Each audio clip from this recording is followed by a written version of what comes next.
ನೋಡಿ, ಕಟ್ಟಡದ ಮೇಲೂ ಬಿದ್ದಿರುವಂತಹ ವಿಮಾನದ ಅವಶೇಷಗಳು, ಮರಗಳ ನಡುವೆ ಬಿದ್ದು ಹೊತ್ತಿ ಉರಿದಿದೆ ಈ ವಿಮಾನ ಪತನ ಆಗ್ತಾ ಇದ್ದಂತೆ ಅಲ್ಲಿನ ಸಾರ್ವಜನಿಕರು ಕೂಡ ಬೆಚ್ಚಿ ಬಿದ್ದಿದ್ದಾರೆ. ಸಹಜ, ಯಾಕಂತ ಹೇಳಿದ್ರೆ ಇಂಥ ದೊಡ್ಡ ದುರಂತ ಇಲ್ಲಿ ನಮ್ಮ ಕಣ್ಣು ಮುಂದೆ ಸಂಭವಿಸಿದೆ ಅಂತ ಹೇಳಿದ್ರೆ ಏನಾಗ್ತಾ ಇದೆ ಅನ್ನುವಂಥದ್ದು ಕೂಡ ಅವರಿಗೆ ಕ್ಷಣಕಾಲ ಗೊತ್ತಾಗಿಲ್ಲ.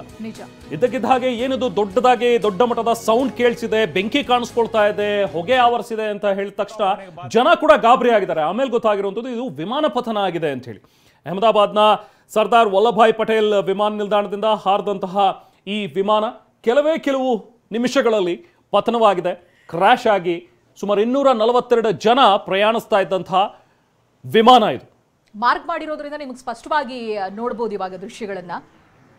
ಕ್ರ್ಯಾಶ್ ಆಗೋದಕ್ಕೂ ಮುಂಚಿತವಾಗಿ ಇದ್ದಂಥದ್ದು, ಆ ನಂತರ ಕ್ರ್ಯಾಶ್ ಆದ ನಂತರ ರನ್ವೇ ಹಿಂದೆ ನಿಂತವ್ರಿಗೂ ಕೂಡ ಕಾಣಿಸ್ತಾ ಇದೆ. ಅಷ್ಟು ಎತ್ತರಕ್ಕೆ ದಟ್ಟ ಹೊಗೆ ಆವರಿಸಿದೆ. ಇನ್ನೇನು ಟೇಕ್ ಆಫ್ ಆಗಬೇಕಿದ್ದಂಥ ಇಂಡಿಗೋ ವಿಮಾನ ಕೂಡ ಅಲ್ಲೇ ನಿಲ್ಲುತ್ತೆ, ರನ್ವೇನಲ್ಲೇ ನಿಂತಿದೆ. ತನ್ನ ಕಣ್ಣೆದುರಿಗೆ ಈ ರೀತಿಯಾಗಿ ಒಂದು ವಿಮಾನ ಪತನವಾಗಿರೋದನ್ನ ನೋಡಿ ರನ್ವೇ ದೃಶ್ಯಗಳನ್ನು ಕೂಡ ನೀವು ಗಮನಿಸಬಹುದು. ಮತ್ತೊಂದು ಕಡೆ ಪತನ ಆದ ತಕ್ಷಣಕ್ಕೆ ದೊಡ್ಡದಾದಂಥ ಸದ್ದು, ಬೆಂಕಿ, ಹೊಗೆ ಕಾಣಿಸ್ಕೊಂಡಿದೆ. ವಿಮಾನ ದುರಂತ ಭೀಕರತೆಯನ್ನ ಈ ದೃಶ್ಯಗಳೆಲ್ಲವೂ ಕೂಡ ಹೇಳ್ತಾ ಇದೆ.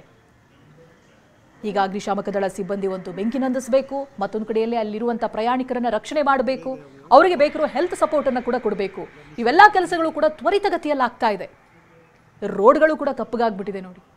ಕಟ್ಟಡ, ರೋಡು, ಮರಗಿಡಗಳು, ಇಡೀ ವಿಮಾನದ ಅವಶೇಷ, ಬಿಡಿ ಭಾಗಗಳು ಕೂಡ ಸುಟ್ಟು ಕರಕಲಾಗಿದೆ. ಎಷ್ಟು ಭೀಕರವಾಗಿ ಸ್ಫೋಟ ಆಗಿರ್ಬೋದು.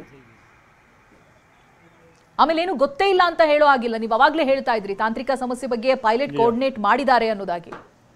ಹೀಗಾಗಿ ತಕ್ಷಣಕ್ಕೆ ಲ್ಯಾಂಡ್ ಮಾಡುವಂತ ಪ್ರಯತ್ನ ಕೂಡ ಫೇಲ್ ಆಗಿದೆ. ದೊಡ್ಡ ದುರಂತವೇ ಸಂಭವಿಸಿದೆ. ಇನ್ನು ಆರೋಗ್ಯ ಸ್ಥಿತಿ ಬಗ್ಗೆ ಏನು ವಿಚಾರಗಳು ಗೊತ್ತಾಗುತ್ತೆ ಅನ್ನೋದನ್ನ ನಾವು ನೋಡ್ತಾ ಇದ್ದೀವಿ.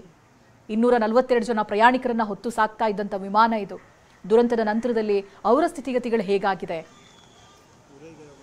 ಒಂದು ಆಸ್ಪತ್ರೆ ಮೂಲಗಳ ಮಾಹಿತಿಗಳು ಬರಬೇಕಿದೆ, ಇದಾಗಲೇ ದಾಖಲಿಸಿರೋರ ಬಗ್ಗೆ.